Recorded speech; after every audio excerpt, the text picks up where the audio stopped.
fait, la première fois que j'ai vu Simon, donc c'était il y a peut-être 1 an et demi, il travaillait sur ce concept d'enceinte fabriquée en Afrique, au Cameroun.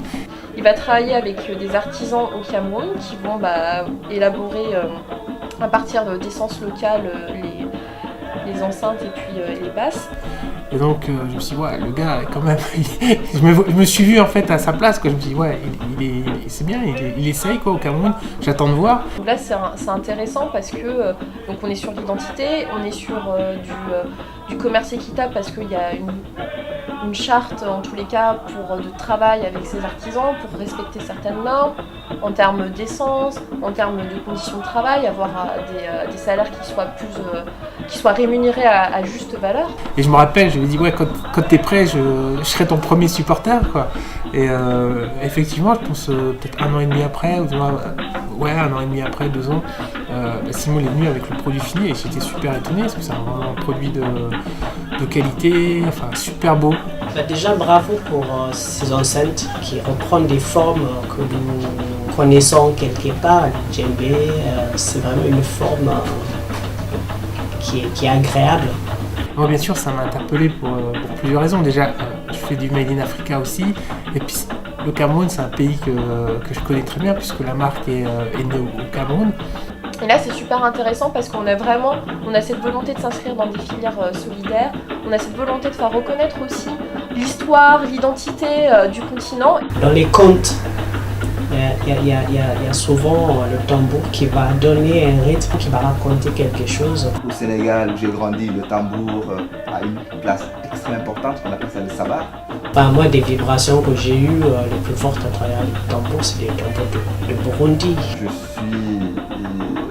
originaire d'une famille de guerriers, on va dire, surtout de griots.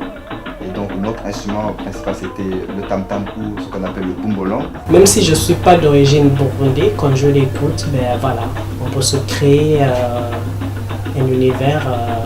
C'était à eux d'envoyer le message, que ce soit des messages de joie ou de paix, dans l'environnement immédiat.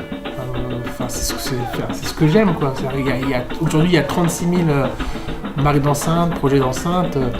Et celui-ci était vraiment différent, et il a vraiment une âme, il y a une histoire derrière.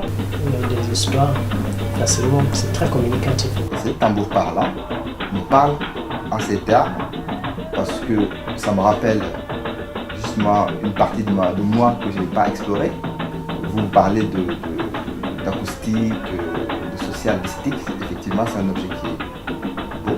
En plus d'avoir l'histoire, il y a la qualité, c'est un produit de qualité, quoi. Je me rappelle, j'avais dit à Simon, ouais, alors moi je serais ton premier supporter, mais attends, moi je veux vraiment une enceinte pour écouter la musique, hein. C'est pas, je vais pas l'acheter pour te l'acheter, quoi. Et le produit il est vraiment bien, il est super beau, il interpelle énormément. Le son est pas mal.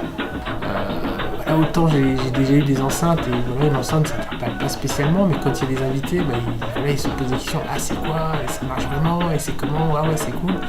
La dimension sociale qui consiste à valoriser la culture africaine, c'est une bonne chose, mais moi, c'est la somme qui m'intéresse. Et la somme, pour moi, c'est un symbole. Et c'est quelque chose qui tend plus vers l'universel, c'est-à-dire du partage. Voilà, quoi. Aujourd'hui, à force de travail, on arrive à un produit qui tient la route, quoi. Quand on voit ça, moi je me dis, tiens, cet objet a sa place dans mon salon.